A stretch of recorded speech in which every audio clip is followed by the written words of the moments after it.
Aunt Susanna's Birthday Celebration. By Lucy Maud Montgomery. Good afternoon, Nora May.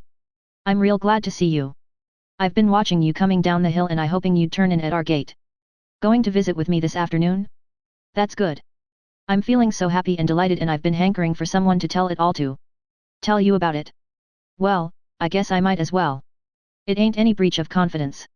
You didn't know Anne Douglas? She taught school here 3 years ago, afore your folks moved over from Talcott. She belonged up Montrose way and she was only 18 when she came here to teach. She boarded with us and her and me were the greatest chums. She was just a sweet girl. She was the prettiest teacher we ever had, and that's saying a good deal, for Springdale has always been noted for getting good-looking schoolmarms, just as Miller's Road is noted for its homely ones. Anne had yards of brown wavy hair and big, dark blue eyes. Her face was kind o' pale, but when she smiled you would have to smile too, if you'd been chief mourner at your own funeral. She was a wellspring of joy in the house, and we all loved her. Gilbert Martin began to drive her the very first week she was here. Gilbert is my sister Julia's son, and a fine young fellow he is. It ain't good manners to brag of your own relations, but I'm always forgetting and doing it. Gil was a great pet of mine. He was so bright and nice-mannered everybody liked him.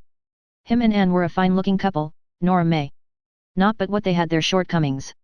Anne's nose was a mite too long and Gil had a crooked mouth. Besides, they was both pretty proud and spurite and high-strung. But they thought an awful lot of each other. It made me feel young again to see 'em. Anne wasn't a mossel vain, but nights she expected Gil she'd prink for hours afore her glass, fixing her hair this way and that, and trying on all her good clothes to see which become her most. I used to love her for it. And I used to love to see the way Gil's face would light up when she came into a room or place where he was. Amanda Perkins, she says to me once, Anne Douglas and Gil Martin are most terrible struck on each other. And she said it in a tone that indicated that it was a dreadful, disgraceful and unbecoming state of affairs. Amanda had a disappointment once and it soured her. I immediately responded, yes, they are most terrible struck on each other, and I said it in a tone that indicated I thought it a most beautiful and lovely thing that they should be so. And so it was. You're rather too young to be thinking of such things, Nora May, but you'll remember my words when the time comes. Another nephew of mine, James Ebenezer Lawson, he calls himself James E. back there in town, and I don't blame him, for I never could stand Ebenezer for a name myself, but that's neither here nor there. Well, he said their love was idyllic. I ain't very sure what that means. I looked it up in the dictionary after James Ebenezer left. I wouldn't display my ignorance afore him, but I can't say that I was much the wiser for it. Anyway, it meant something real nice. I was sure of that by the way James Ebenezer spoke and the wistful look in his eyes. James Ebenezer isn't married, he was to have been, and she died a month afore the wedding day. He was never the same man again. Well, to get back to Gilbert and Anne. When Anne's school year ended in June she resigned and went home to get ready to be married. The wedding was to be in September, and I promised Anne faithful I'd go over to Montrose in August for 2 weeks and help her to get her quilts ready. Anne thought that nobody could quilt like me. I was as tickled as a girl at the thought of visiting with Anne for 2 weeks, but I never went. Things happened before August. I don't know rightly how the trouble began. Other folks, jealous folks, made mischief. Anne was 30 miles away and Gilbert couldn't see her every day to keep matters clear and fair. Besides, as I've said, they were both proud and high-spirited. The upshot of it was they had a terrible quarrel and the engagement was broken. When two people don't care overly much for each other, Nora May, a quarrel never amounts to much between them, and it's soon made up. But when they love each other better than life it cuts so deep and hurts so much that 9 times out of 10 they won't ever forgive each other. The more you love anybody, Nora May, the more he can hurt you. To be sure, you're too young to be thinking of such things. It all came like a thunderclap on Gil's friends here at Greendale, because we hadn't ever suspected things were going wrong. The first thing we knew was that Anne had gone up west to teach school again at St. Mary's, 80 miles away, and Gilbert, he went out to Manitoba on a harvest excursion and stayed there. It just about broke his parents' hearts. He was their only child and they just worshipped him. Gil and Anne both wrote to me off and on, but never a word, not so much as a name, did they say of each other. I'd writ and asked Em the rights of the fuss if I could, in hopes of patching it up, but I can't right now, my hand is too shaky, and maybe it was just as well, for meddling is terribly risky work in a love trouble, Nora May. 99 times out of 100 the last state of a meddler in them she meddles with is worse than the first. So I just sat tight and said nothing, while everybody else in the clan was talking Anne and Gil 60 words to the minute. Well, last birthday morning I was feeling terrible dispirited. I had made up my mind that my birthday was always to be a good thing for other people, and there didn't seem one blessed thing I could do to make anybody glad. Emma, Matilda and George and the children were all well and happy and wanted for nothing that I could give them. I begun to be afraid I'd lived long enough, Nora May. When a woman gets to the point where she can't give a gift of joy to anyone, there ain't much use in her living. I felt real old and worn out and useless. I was sitting here under these very trees, they was just budding out in leaf then, as young and cheerful as if they wasn't 100 years old. And I sighed right out loud and said, "Oh, Grandpa Holland, it's time I was put away up on the hill there with you." And with that the gate banged and there was Nancy Jane Whitmore's boy, Sam, with 2 letters for me. One was from Anne up at St. Mary's and the other was from Gil out in Manitoba. I read Anne's first. She just struck right into things in the first paragraph.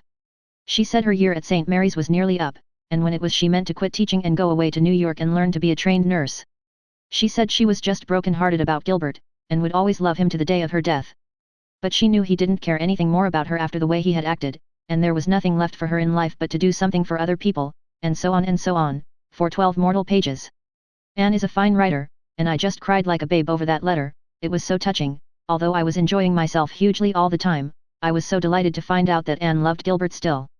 I was getting scared she didn't. Her letters all winter had been so kind of jokey and frivolous, all about the good times she was having, and the parties she went to, and the new dresses she got. New dresses. When I read that letter of Anne's, I knew that all the purple and fine linen in the world was just like so much sackcloth and ashes to her as long as Gilbert was sulking out on a prairie farm. Well, I wiped my eyes and polished up my specs, but I might have spared myself the trouble, for in 5 minutes, Nora May, there was I sobbing again, over Gilbert's letter. By the most curious coincidence he had opened his heart to me too. Being a man, he wasn't so discursive as Anne, he said his say in 4 pages, but I could read the heartache between the lines. He wrote that he was going to Klondike and would start in a month's time. He was sick of living now that he'd lost Anne. He said he loved her better than his life and always would, and could never forget her, but he knew she didn't care anything about him now after the way she'd acted, and he wanted to get as far away from her and the torturing thought of her as he could. So he was going to Klondike, Nora May, when his mother was writing to him to come home every week and Anne was breaking her heart for him at St. Mary's. Well, I folded up them letters and, says I, "Grandpa Holland, I guess my birthday celebration is here ready to hand." I thought real hard. I couldn't write myself to explain to those 2 people that they each thought the world of each other still, my hands are too stiff, and I couldn't get anyone else to write because I couldn't let out what they told me in confidence. So I did a mean, dishonorable thing, Nora May. I sent Anne's letter to Gilbert and Gilbert's to Anne. I asked Emma Matilda to address them, and Emma Matilda did it and asked no questions. I brought her up that way. Then I settled down to wait. In less than a month Gilbert's mother had a letter from him saying that he was coming home to settle down and marry Anne. He arrived home yesterday and last night Anne came to Springdale on her way home from St. Mary's. They came to see me this morning and said things to me I ain't going to repeat because they would sound fearful vain. They were so happy that they made me feel as if it was a good thing to have lived 80 years in a world where folks could be so happy. They said their new joy was my birthday gift to them. The wedding is to be in September and I'm going to Montrose in August to help Anne with her quilts. I don't think anything will happen to prevent this time, no quarreling, anyhow. Those 2 young creatures have learned their lesson. You'd better take it to heart too, Nora May. It's less trouble to learn it at second hand. Don't you ever quarrel with your real beau, it don't matter about the sham ones, of course. Don't take offense at trifles or listen to what other people tell you about him, outsiders, that is, that want to make mischief. What you think about him is of more importance than what they do. To be sure, you're too young yet to be thinking of such things at all. But just mind what old Aunt Susanna told you when your time comes.